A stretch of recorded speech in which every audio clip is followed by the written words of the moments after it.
the most beneficent. Your Majesties, Your Royal Highnesses, distinguished members of the Norwegian Nobel Committee, dear sisters and brothers, today is a day of great happiness for me. I'm humbled that the Nobel Committee has selected me for this precious award. Thank you to everyone for your continued support and love. Thank you for the letters and cards that I still receive from all around the world. Your kind and encouraging words strengthens and inspires me. I would like to thank my parents for their unconditional love. Thank you to my father for not clipping my wings and for letting me fly.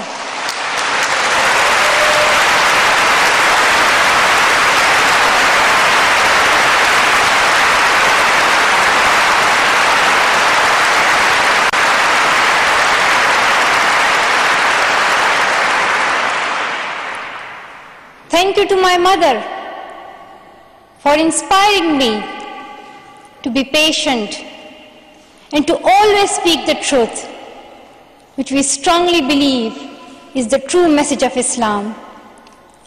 And also, thank you to all my wonderful teachers who inspired me to believe in myself and be brave. I'm proud, well, in fact, I'm very proud to be the first Pashtun, the first Pakistani, and the youngest person to receive this award.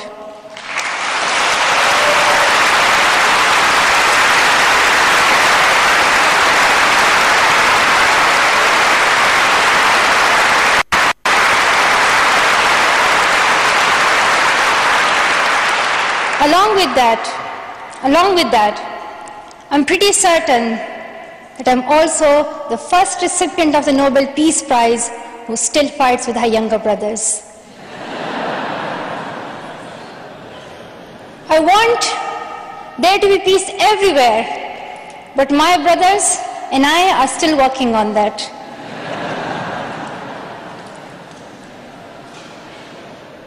I'm also honored to receive this award together with Kailash Satyarthi, who has been a champion for children's rights for a long time, twice as long, in fact, than I have been alive. I'm proud that we can work together. We can work together and show the world that an Indian and a Pakistani, they can work together and achieve their goals of children's rights.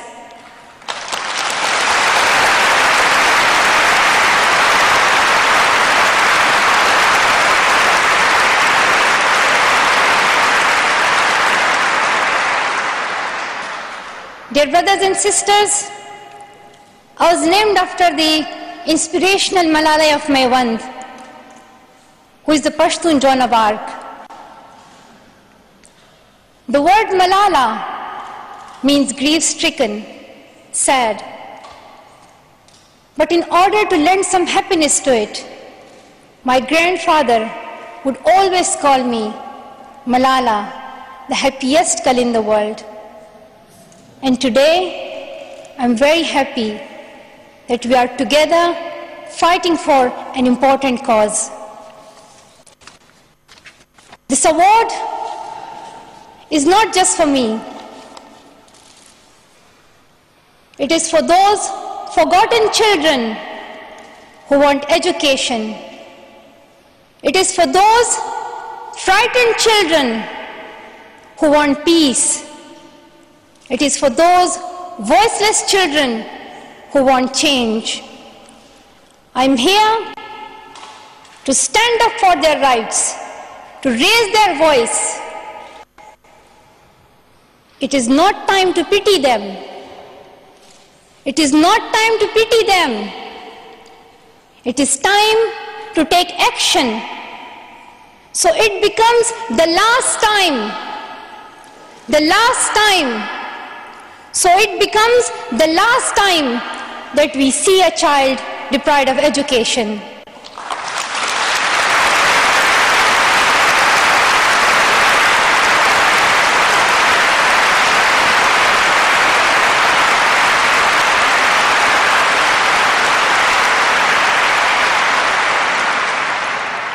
I have found that people describe me in many different ways. Some people call me the girl who was shot by the Taliban, and some the girl who fought for her rights. Some people call me a Nobel laureate now.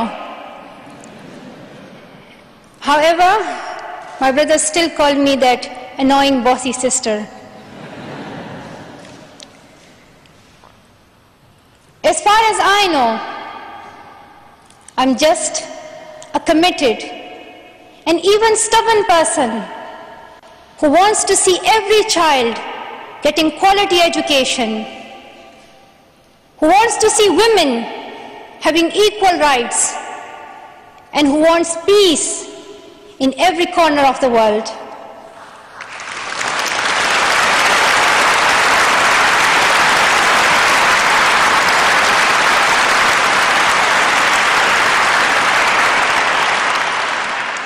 Education is one of the blessings of life and one of its necessities. That has been my experience during the 17 years of my life. In my paradise home, Swat, I always loved learning and discovering new things. I remember when my friends and I would decorate our hands with henna on special occasions. And instead of drawing flowers and patterns, we would paint our hands with mathematical formulas and equations. We had a thirst for education. We had a thirst for education because our future was right there in that classroom. We would sit and learn and read together. We loved to wear neat and tidy school uniforms. And we would sit there with big dreams in our eyes. We wanted to make our parents proud and prove that we could also excel in our studies and achieve those goals which some people think only boys can. But things did not remain the same. When I was in Swat,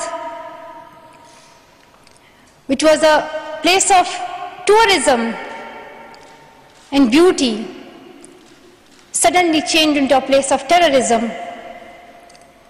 I was just stunned that more than 400 schools were destroyed.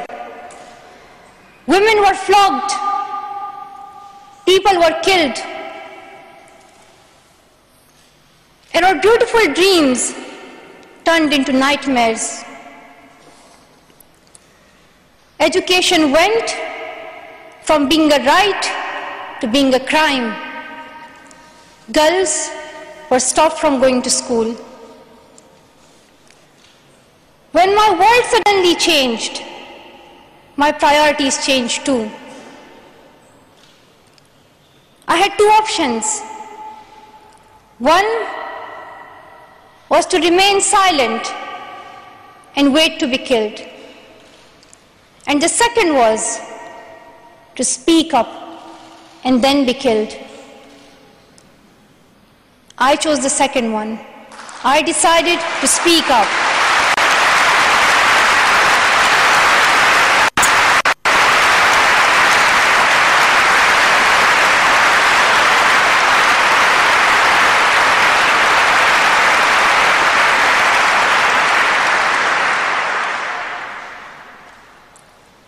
We could not just stand by and see those injustices of the terrorists, denying our rights, ruthlessly killing people, and misusing the name of Islam, we decided to raise our voice and tell them, have you not learned that in the Holy Quran Allah says, if you kill one person, it is as if you kill the whole humanity? Do you not know that Muhammad, peace be upon him, the Prophet of mercy, he says, do not harm yourself or others? And do you not know that the very first word of the Holy Quran is the word Iqra, which means read? The terrorists tried to stop us and attacked me and my friends who are here today on our school bus in 2012. But neither their ideas nor their bullets could win. We survived. And since that day, our voices have grown louder and louder.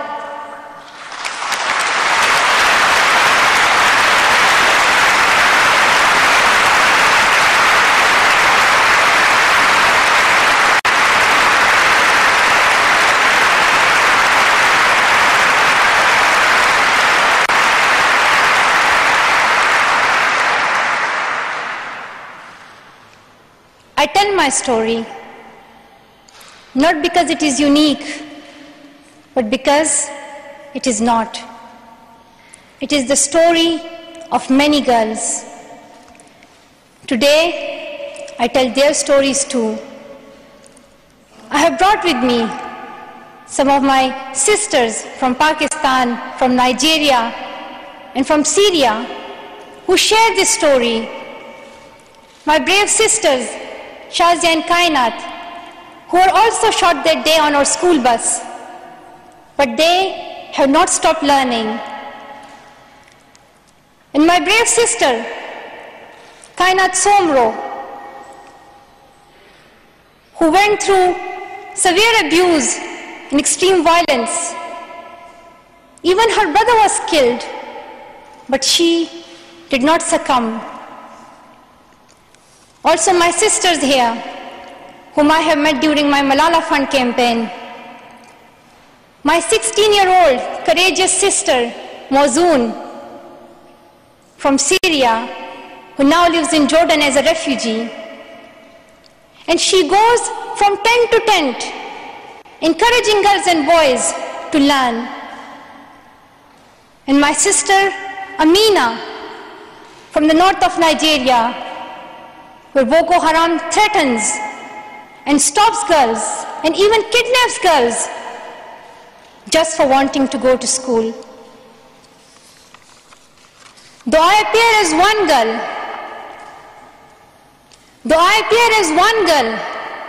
one person who is 5 foot 2 inches tall, if you include my high heels, it means I'm 5 foot only. I am not a lone voice. I'm not a lone voice. I am many. I am Malala, but I'm also Shazia. I'm Kainat. I'm Kainat Somro. I am Mozoon. I am Amina. I am those 66 million girls who are deprived of education. And today, I'm not raising my voice. It is the voice of those 66 million girls.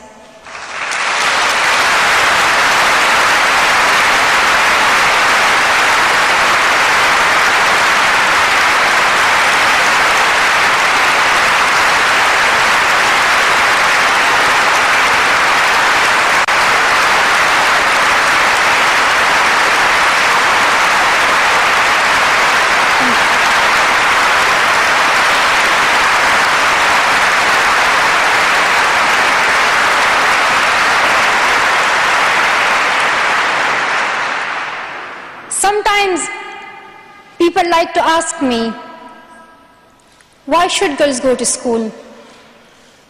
Why is it important for them? But I think the more important question is, why shouldn't they? Why shouldn't they have this right to go to school?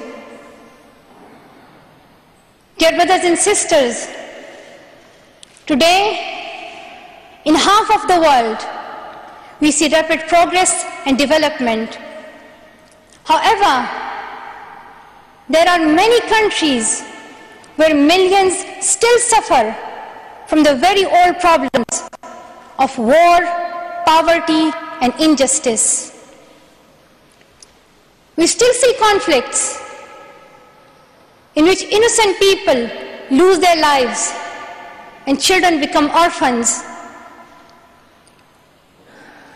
We see many people becoming refugees in Syria, Gaza, and Iraq. In Afghanistan, we see families being killed in suicide attacks and bomb blasts.